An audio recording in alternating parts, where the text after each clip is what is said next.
Every now and then, I exercise my prerogative as dean and extend a special award. I don't do this every year. I reserve this for people who have made lifetime contributions to the school. And we do have an individual whom we need to recognize this year. Our recipient is an alum of 1970, a member of the Society of Friends. He has ministerial standing in the United Church of Christ, and he spent the bulk of his career as the pastor of the First Congregational Church in Darien, Connecticut. Upon retirement, he moved to Southern California. He always reminds me of the weather out there, especially in the winter, and began living at Pilgrim Place, which is a haven for many YDS retirees, and has become a leading figure within Pilgrim Place. He has been tireless in his support of his alma mater. He serves as a member of the Dean's Advisory Council and has done so very faithfully since 2003, knocking on 20 years now.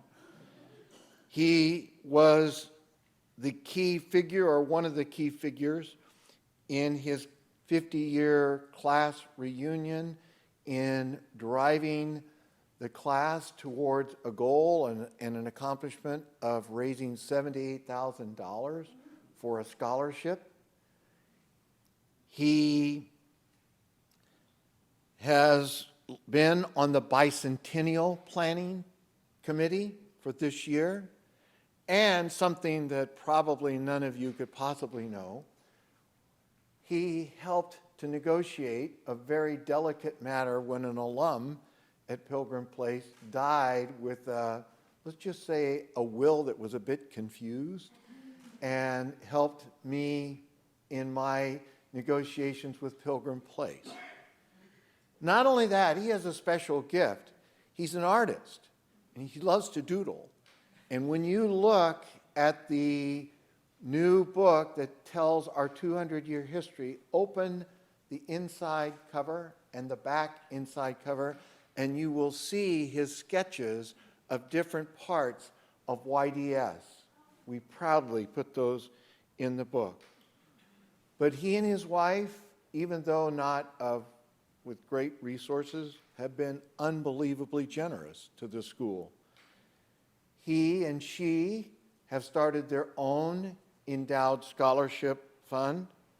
And not only that, unwilling to simply rest on that, he put YDS in his will and became a member of Yale's Legacy Society by so doing. Their generosity simply has known no bounds. I've often said to the two of them, I wish I could clone you exponentially because they've made such a great difference to our school. I am, of course, speaking of Ron Evans. Ron, would you please come forward?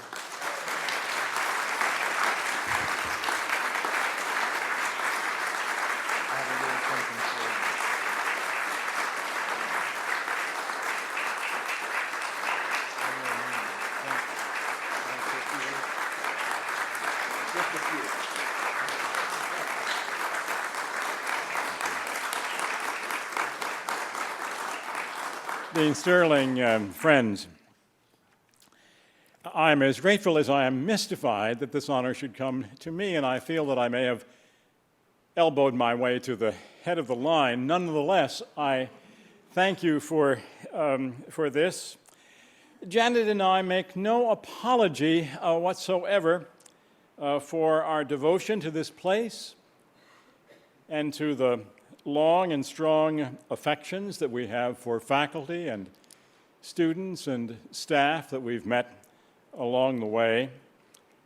And so I'm especially honored to be a stand-in tonight for all who share in the high affection and the deep appreciation for this particular and special sacred space. I can only jabber on with inadequate words of gratitude for the myriad of ways in which each of us who has come through the school has been instructed, directed, sometimes corrected, and always inspirited in the high prospect that we occupy on this hill. Janet and I like to travel in good company.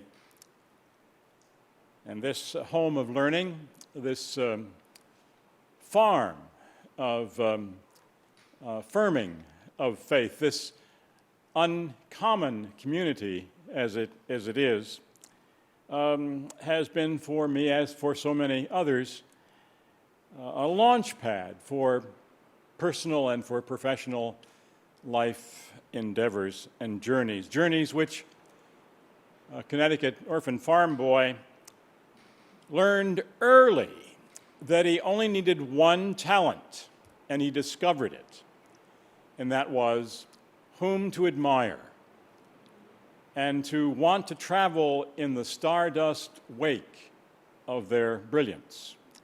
So where else would one come to school?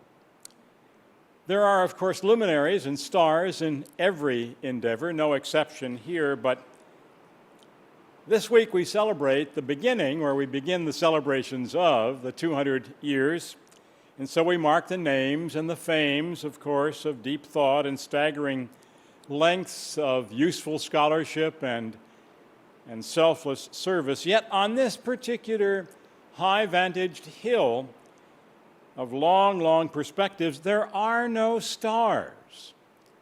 Indeed, nor in the Camelot College just below us. No stars at all. Here and there, only constellations. And that so many have been led